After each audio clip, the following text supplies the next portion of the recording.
Welcome to the Newfoundland Cannabis podcast. My name's Kat. And I'm almost on fire. Don't do that. That's not cool. Okay. So that intro's lit. This is the Newfoundland Cannabis podcast. And we are your hosts, and not on fire right now. Woo. If this is your first time listening, sorry. If this is not your first time listening, welcome back. Business as usual. Yeah, this is a train wreck. All right. So, this is part 2. It's our first two-parter. Ooh, it's a double ender. Yeah, I don't know if I regret having it as a two-parter, but I don't. Nah, we've got some stuff to go over. Yeah, and this one is going to be a little bit shorter. We're going to try to keep it short and simple because I don't want to just throw information at people. And to be honest, this is one that you want to do your own research on too. You want to look into this and learn yourself. Just go deeper. It goes deeper and deeper, like the dark net. Maybe not that deep. You never know. Truth.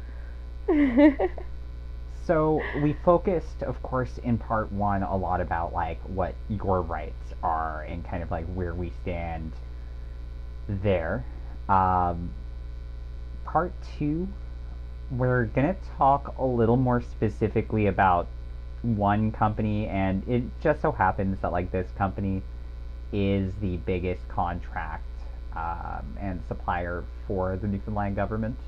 Yes, and full disclosure, I do have to make it known that I did work with the Canopy Growth company. I worked on a retail level myself, so I just want to make it known that I did work with the company, and anything that we're going to say in this podcast is information that has been released by the press.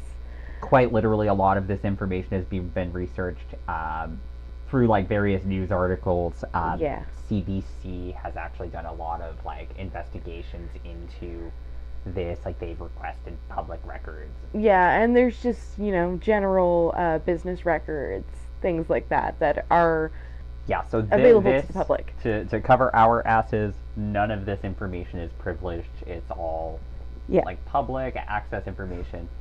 So with that out of the way, I just want to say it's 5 a.m. right now as we're recording this.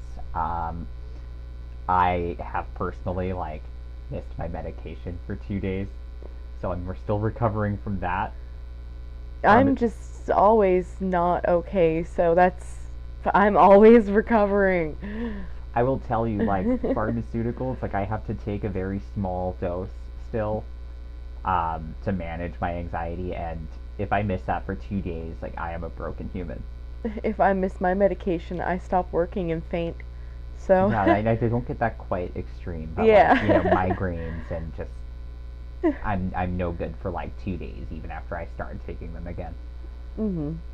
Thankfully, Parks and Recreation has been getting us through that. Ron Swanson. He's is my spirit animal. My spirit animal too. Right. He represents both of us in a way. And I have a whole new appreciation for Chris Pratt now that I've watched. We're 18 episodes into season 4. Yep. We're almost at season 4, episode 20. Oh shit! So before we go to bed, we are probably gonna hit episode 420. Okay, that's cool. All right. So in the effort of trying to keep this short, since we don't want to blast information at you. Yeah. Let's not do that. So there's a couple of things I want to get out before we forget. I'm going to get them out at the beginning. So we've been listening to a podcast recently. Mm-hmm. This guy has been amazing on Twitter. He's been very supportful of us. We've been very supporting of what he's doing. Hilarious to listen to. He is we're sitting here smoking and listening to this guy, and it's fucking hilarious. You feel like you're there. So that is the Freakin' Geekin' podcast. That is hosted by Deke the Freak. He showed us a little love in episode 3 of his podcast. I do suggest you go give him a listen to. We love what he's doing. and we'll post a link in the show notes as well. Yep. And so, I mean, right now, I guess let's get right into it. Canopy Growth. I'm sure anyone listening here knows who Canopy Growth is. If you don't know who Canopy Growth is, let me explain to you. I'll hand it over to you. Yes, so back when Canada allowed there to be producers of cannabis for a medical level, a company called Tweed purchased the old Hershey's building on 1 Hershey's Way in Smiths Falls, Ontario. That company then went on to buy other companies such as Bedworkin and Tokyo Smoke, a couple of other places. I think Haiku Brands as a whole. Well, yeah, Haiku Brands, DNA Genetics, Leafs by Snoop. No, we can talk about this completely now. No, they don't want. No, you can't say Leafs by Snoop. Right. What's it mean? But yeah, so they ended up realizing that they wanted to have an encompassing name, so they called it Canopy Growth.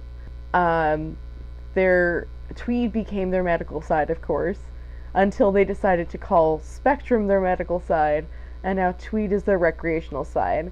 Tweed is actually their recreational stores themselves. And I mean, they shifted all of their medical product that was Tweed Main Street out to the recreational market. Mm-hmm. Now, so go ahead. You go ahead. Yeah. So what I was going to say is like Canopy Growth is, by and large, the biggest supplier of cannabis to Newfoundland Liquor Corporation. And they're also probably one of the biggest suppliers of medical and recreational cannabis. They're arguably, and I don't think there are many people who would argue, and maybe it's fact that they're like one of the, if not the largest cannabis companies in the world, certainly in Canada. Oh, definitely. And so there's this current, it's not open yet, but one of the big things that Canopy has done is they've entered into a pretty complicated agreement with the government. So there are supply agreements, and then they're also producing a production facility. Mm-hmm. Not too far outside of the city. It's like technically within city limits, but it's like on the far end of the city. Yeah, and full disclosure, before I worked with Canopy, I wanted to work in this grow facility when I found out about it. Because, like, you know, on the surface, who wouldn't want to just, like, work in like a large cannabis grow, well, right? Yeah, exactly. I love being in the middle of cannabis plants, so. So, there's a couple of things I think we should break down off the start, because there's going to be some numbers and some names. Yeah, let's lay it out like this. There are 3 companies. So 3 main companies we're going to look at. That is, of course, Canopy Growth. Yeah. And then there are 2 numbered companies. So in Newfoundland, these companies are not required to have all of their information public. Like, there's no requirement for an owner of a company to be public. Mm-hmm. So the first and the main company we're going to look at is numbered company 80521. Now, this company has no, like, from what we understand, no owner that we can identify. Any information through access to information requests, it's all been redacted. Yeah. The only listed information is a director by the name of Dennis Clark. So Dennis Clark, from what I understand, is a lawyer in the St. John's region. I'm not sure what, like, he specializes in or anything like that, but I know he is a lawyer practicing within the city. So being listed as a director, that doesn't mean that he owns any shares in the company. There's no way to really confirm that he does or does not. And I guess I'll let you mention the third company, which is going to come up a little bit less. Yep, the third company is company 80694. Now, this company itself is a little bit different because we do know we do know who owns it. So it is actually owned by Mark, who is one of the executives of Canopy Growth. And then Phil Scherer. Phil Scherer, who is also an executive with Canopy. With Canopy Growth. So these three companies essentially are all kind of linked in, like if you were to see my notes here, and maybe, you know what, maybe I'll post a picture right? of my notes. Take a picture of it. It literally looks like a crazy person's like conspiracy theory notes. And right. We've thought about getting the string. Eventually, we do want to do a much bigger Canopy Growth episode. Expose, but kind of more focusing on the world aspect of them, not just the Newfoundland aspect. And we've even talked about doing the whole string, like to pictures TV thing for fun, type thing. Just like we're for all fun. on an episode of Castle. Good inspiration. Yeah, so like that's kind of what these notes look like, and it's. Or is it out? No, it's still alive. I resuscitated it. Mouth to mouth. Mouth to mouth, every joint. The 80694, they're really going to come up less. There's not really much else to say about them, but they are entered into the agreement on this overall production facility. Mm-hmm. So, I guess 80521. This is where the trail really kind of starts. So we're going to look back at, I guess the first thing is like when this was all started. So it was in early May of 2018. I completely spaced out while looking at my notes.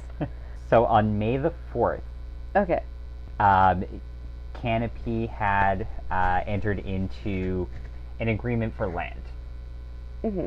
So a couple of days later, they kind of made the public announcement of the land and location, and you know, they had like a little bit of a news gathering. They broke soil on the land to make a big media announcement about it. Mm-hmm. Now at this time, I don't know the name of the company that owned the land prior, but the land was technically owned by just a fourth company, we'll say. Okay. But they only really come up just as that kind of like main landholder, so I don't even really, they're not that important. Yeah, I mean, they could have just been in it for the money. Well, as you would, right? Yeah. So fast forward to May 11th, Canopy provided 332,009 shares mm-hmm. to company 80521. Now at the time, that was about almost $9 million worth of shares. Mm-hmm. I would imagine now that is probably worth significantly more. Well, as their stock has risen. Since that time. So this was given to 80521 on May 11th. According to records, 80521 never finalized the agreement for this land until 2 months later in July. They paid $2.69 million for that land. Now you would say, well, where does Canopy come in here? So Canopy are leasing this land from 80521. Yep, and 80521, whoever the mysterious owner or owners are actually paying for the structure itself. So they are actually going to rent the structure to Canopy, but they are actually paying for the physical structure. Like, other than, of course, you know, grow equipment, everything inside, just the physical structure. Yeah, and so the lease cost from Canopy's financial records, which was $4.99 million annually for a term of 5 years, mm-hmm. At which point Canopy does have the option to actually buy the facility and land. This option was presented to them in return for those 332,000 shares that were issued. Mm-hmm. The overall cost of the facility is going to be about $55 million. So, of course, the majority of that will be funded probably by this numbered company. Oh yeah, definitely. Now, well, I guess we can't say for sure, but like, it the you know, things kind of continue the way that they're already going. It does seem that way. you know, they have said they're splitting the cost. We don't know what percentage to what. Yeah. Now, I assume though, as the land and facility owner, that's probably the higher cost to get the whole structure going. Mm-hmm. But anyways, even if Canopy were paying the bulk of that, the Newfoundland government has made certain that, you know, they'll get their money's worth. How will they get their money's worth? So yeah, they are going to receive a $40 million remittance from the Newfoundland government. And so that means off anything that they sell through the Tweed stores, you know, normally you would receive an 8% commission for any cannabis sold through NLC supply. But yeah, $40 million essentially in tax breaks for cannabis sold. Other small-time, you know, independent stores, they're not getting any of these breaks. No. But, you know, here's Tweed with already these breaks on the production facility. They're getting to open 6 locations we've discovered across the province, not the 4 we mentioned. So it's all kind of shady from that point. It's like it's not set to favor the province, which is struggling economically. That's no surprise. Exactly. It's not supporting people who are right here, right now. It's supporting, you know. It's supporting a multi-billion-dollar company. Exactly. Why does a multi-billion-dollar company need any assistance in building that facility? Yeah, and it kind of goes with the trend of Newfoundland, where very slowly they're trying to kill off the small business and independence, and, you know, very slowly, not so slowly. So, you know, that's kind of the gist of it. Like, no one really knows who owns this company. There's ties to an address of 7 Plank Road. Now, this is, I imagine, a large office space. Yeah, it's said that the office space also has a law firm. Owned by Dean McDonald. Yeah, who was a known liberal advocate. Known liberal business ties. Yeah. And there's also a Canopy Growth office at this same location. At 7 Plank Road. Now, the original application for company 80521 shares the same suite number, suite 301, as at least three companies that Dean McDonald's firm does own. I don't think we really need to list those, but they are 3 pretty large, like sports and entertainment related investments within the city. Canopy has been asked about 80521 directly. Jordan Sinclair from Canopy has said that he is completely unsure of the shareholder structure. They have cited U.S. border uncertainties as why these people don't want to be named. Which seems like a reasonable thing not to want to do to people, because I get how unreasonable the U.S. borders are right now. Certainly, yeah. And I mean, you know what? As like a former little goth kid, I almost never made it across the border. So, you know, I'm not even going to try anymore. So, I mean, that's really like, we could go on about this forever. But I think like that just says enough to know that like something really isn't right here. I have actually taken it upon myself to reach out to, we are actually in the middle of a provincial election right now. Yeah, and it kind of has been a little bit of a topic among some of the candidates. Of our leaders. As you might imagine, the Liberal Party hasn't been too keen to really look into this, which just really adds a little fuel to it. It adds to the questions. Yeah, and so the current leaders, I've reached out to the leaders of like each of the major political parties that are represented here. So that would be, in no particular order, I guess, like Dwight Ball from the Liberal Party, who is the current Premier of Newfoundland. I reached out to Chas Crosby, who is the leader of the official opposition, the PC party at the moment. I've also reached out to Alison Coffin of the NDP. Well, that sounds a bit grave. Right. And so I have lastly reached out to Graydon Pelly. Now, I'll start by saying Graydon Pelly I didn't get a response from him. Now, I understand that he did have, like, from what I understand, some personal matters, so he's even withdrawn a little bit from his campaign. Yeah, so it's completely So understandable. it's understandable that, there's been no response there. That's fine. Dwight Ball, I got nothing. I reached out to Dwight Ball on 2 separate occasions, and no response there by Twitter or by... That's nothing new. Yeah. I mean, I wouldn't expect any different from Dwight. Yeah, so... So I then reached out to Allison Coffin, again from the NDP. Essentially, I'm not going to read the message verbatim, but essentially I did bring up, like, Canopy Growth being an area of concern along with Liberal ties, including their former CFO being the co-founder of Tweed, Chuck Rafici. That's on the federal side of the Liberal Party. We'll get into that. So essentially what I asked is if you have any comment on the province's dealings with Canopy or intention to look into the deal with the numbered company if elected, and would you consider looking at how anti-local the cannabis business system is in this province. So from Allison, from that message I did get a response. It was not from Allison. It was from a volunteer managing her account. So essentially they said they will pass on my message to the campaign team. I know they will be interested in what you're saying. The last I heard is that people, including media, were looking for more solid proof of connected Liberal connections. As for how anti-local the system is, I know Allison has strong opinions and has publicly commented, I believe, thanks again for the note. And they did offer to have the campaign team contact me back by email, to which I haven't received any response. Which is unfortunate.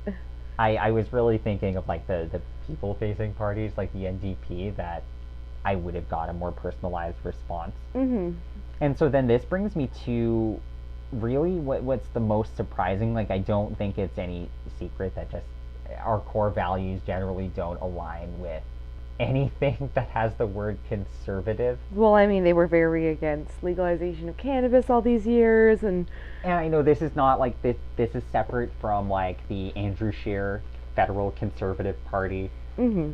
But still, conservative values and cannabis not really generally aligned. Mm-hmm. Now, I will say that the leader of the PC party, Ches Crosby, has been probably the most outspoken about this deal with Canopy. Mm-hmm. It is something very big in his campaign. His current campaign, actually. Yep. Like, I've seen sponsored ads. Mm-hmm. And it's like, you don't need to preach to me, I already know. We could teach you a thing or two, maybe, about it. Like, we're more conspiracy theory than you are, sir. Yeah, and so... All respect, all respect. A little background, like, Ches is a lawyer. Mm-hmm. Within the province. He's a pretty well-known lawyer. And I did actually get a response from Ches Crosby. And a personalized response. Yeah, so this one, where it is more personalized, and I apologize, I am going to read through this one. Okay. So it does say, "Hi, Brad. Thanks for reaching out to me on this. Obviously, I've been fairly open about my issues with the Canopy Growth deal. It's a dirty deal that I'm hoping we'll be able to shine more light on in government. I've been greatly concerned with the struggles of all small businesses in this province, and that includes those trying to get a foot on the ladder in the cannabis industry. However, unlike, say, the beer business in Newfoundland and Labrador, where small microbreweries have been able to pop up and thrive alongside of major players, you would see the government has put its hand on the scales to support the major corporate players at the expense of local industry. Small business is a core element of our economy, and so long as they meet the health and safety standards set out in the Cannabis Act, I see no reason why small cannabis operations shouldn't be part of that. So my plans for cannabis businesses are therefore the same as those for all small businesses. Tax relief, improving retail spending, and ensuring that our small upstarts aren't overshadowed by corporations getting tax dollars from the government.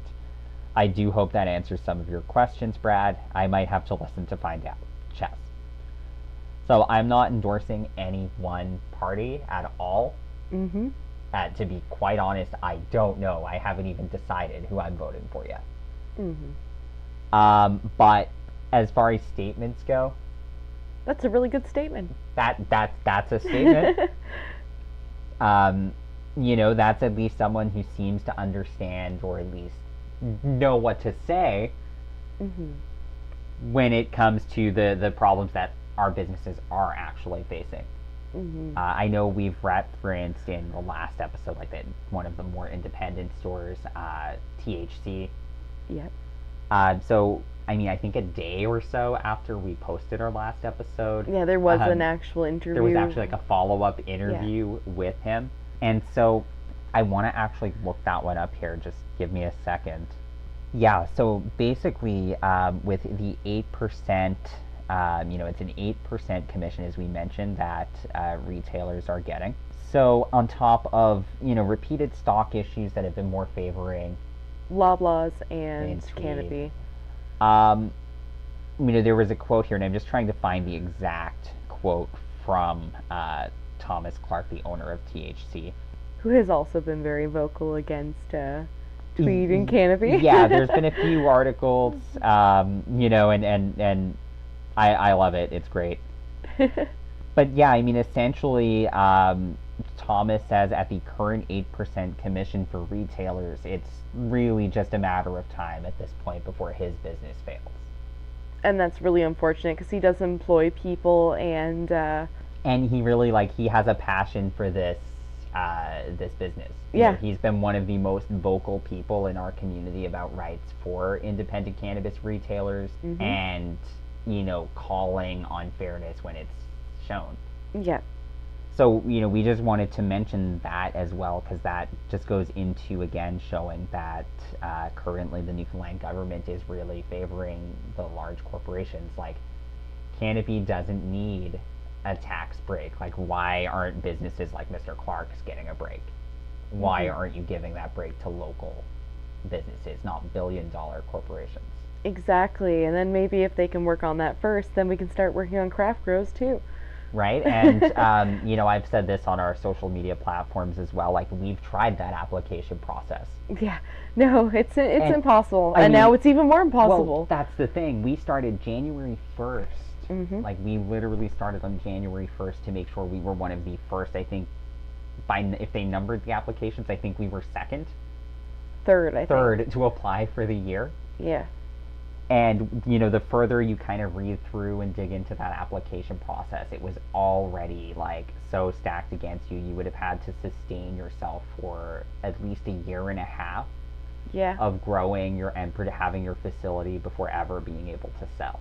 Exactly. And so Health Canada have now made that even harder on the medical side, or for anyone wanting to sell, by requiring that you actually have your facility completely operational before you can get your license. Operational, licensed, and approved. So you have to have all of your permits approved before you can even put a plant in there. Well, yeah, so you can't, previously you could apply, get your license, build your facility, have some final approval, mm-hmm. then go through your, year and a half of crop growing and testing. Well, yeah, and some people, what they would do is actually build up, different parts of their facility as they went. So, they would start with their veg facility and then work on their flowers facility, have that. But under approved. the new rules, you have to have a fully functioning facility before you can even apply for a license. And that's disgusting. It's been hard enough for companies to get funding with the license. Exactly. Most people are not going to put up that money for an indoor facility. Except maybe a chance. Except maybe one company, Oxley Group, mm-hmm. Which Oxley Group is ran by former co-founder of Tweed, Chuck Rafici. Mm-hmm. So, this one company may benefit from it. They're in the business of cannabis upstarts. So, again, it all circles around Canopy. Mm-hmm. Everything comes back to Canopy. And I think that's, we're just going to see more and more of that coming out. We've still managed to keep a little bit of a shorter episode.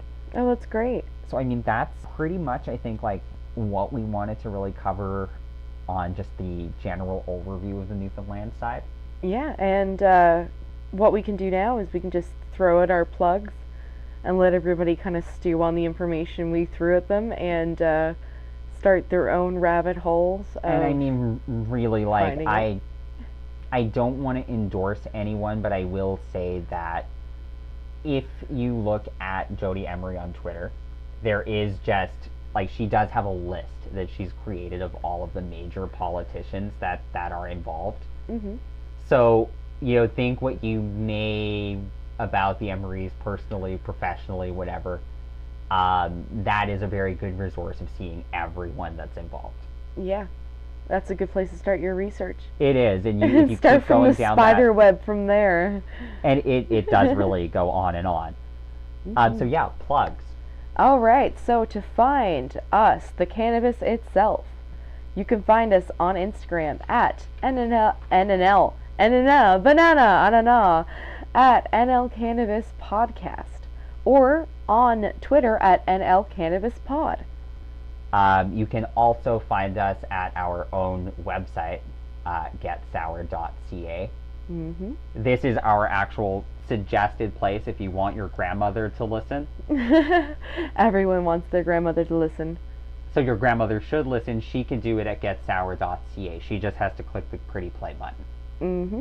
We'll even give her a shout out. If someone's nan is listening to this, if you want us to give your nana a shout out, we will give your nana a shout out. but I have no problem you've with got that. to listen to she's got to listen to it, and we want a reaction video. Exactly, and maybe something knitted. Maybe something knitted, yeah. Yeah, that'd be nice. All right, and to find our grow, because we do actually grow cannabis under the ACMPR, you can find us at Sour Weasel Cannabis on Instagram. To find us as individuals on Instagram, which for me it would be mostly selfies, plants, and animals, you can find me at moon.grown. And I can be found at arkham.smoke. Right, and we wanted to shout out a friend we've made on the interwebs since legalization. His name is Solar Sun. So you can find, if you find us on YouTube, in our featured channels list, Solar Sun is there. He does the Solar Sun Grows. Yep, and he can actually teach you how to grow things, how to train your plants. I think he's actually doing cloning soon. Yeah, he's got some nice tips up on germination. Oh yeah, germination. Transplanting. He Nutrients. like justified one of our transplanting methods. Oh yeah, I actually used one of the same with the root hormones. powder. Yeah, the Pro Mix. Yeah. Root so powder. That was cool. As like new growers, it was nice to see someone who, like, I know he says he's still learning. Yeah, we're all to get learning. back into it. But it's nice to see, you know, an old school grower, as they say. Yeah. You know, justifying our own silly methods. Right. And if you like our podcast, let us suggest to you the Toronto Cannabis Podcast, hosted by Remy Radai. So he's giving a focus on, you know, the other part of the East. West for us, but still the East. Yeah, exactly. And he focused on a lot of the local growers, organic growing, and one situation, Stepwell Soils, he has an episode with, which is really great. Well, we actually still have to finish that one. Yes, we do have to finish that one. But, like, he gets a lot of good Canadian companies on. He had a cannabis lawyer. Yep. Well, a lawyer talking about cannabis. I think she specialized in, like, actually, I think tenant rules. I think that's what it was. Yeah. So, anyways, that was a great episode too. So he gets a lot of cool people on there, different kind of opinions and feedback. Which is our plan too. We do plan to have some interviews and a couple of other the weather guests. sucks here, so as we get a chance to get out. And yeah, so you know, that's really all of our plugs for right now. Yeah, if we forgot anything, sorry, I don't have it in my notes, and I'm really bad for my notes. But other than that, save the bottlenose dolphins. Save the bottlenose dolphins. Yeah. Yeah, since I was 18, worked for different heartless corporations for the last 12 years. I feel like I work for Satan, selling television and internet in the nation where secular is a need, and everybody is waiting for the next iPhone. Made by indentured agents and sells for $1,000. How much does it cost to make them on top of your monthly fee? Thinking how much you're paying for a service that costs fractions of what those companies taking. They making profits up in the tens of the billions. I make $30,000 a year and barely can make a living. Plus they make me work on Christmas, Easter, and Thanksgiving. Yeah, they pay me double time cause they have to, but if they didn't, it's the same for most jobs. Not many are different. Slave labor on top of wage labor to make a killing. Kids make it in a factory, I sell it in a store. Then I buy one for myself cause I'm just another whore. Your productivity leads to profitability. Your productivity leads to profitability. They make it in a factory, I sell it in a store. Then I buy one for myself cause I'm just another whore. Your productivity leads to profitability. Your productivity leads to profitability. They make it in a factory, I sell it in a store. Then I buy one for myself cause I'm just another whore. Your productivity leads to profitability, so somebody else can get rich off of all your abilities. And that's the American dream if you think it all differently. You're a heretic and terrorist against the divinity of capitalism. Such a savage religion relies on acts of attrition, leaves you trapped in a system where people sell their souls for the goals that they're after. The millions are free to do whatever you please while you trapped in a prison of materialism. The material vision of imperialism was hidden by satirical sit-ins. Politicians serve the profits of winnings, or all their super PAC supporters how they got the position. Damn, we all encouraged to be apathetic. Here's something and half forget it. Hour and a half a second. You sell your soul a discount, buy it back again in time with interest. It seems as though the cycle has no ending. Your productivity leads to profitability. Your productivity leads to profitability. They make it in a factory, I sell it in the store. Then I buy one for myself.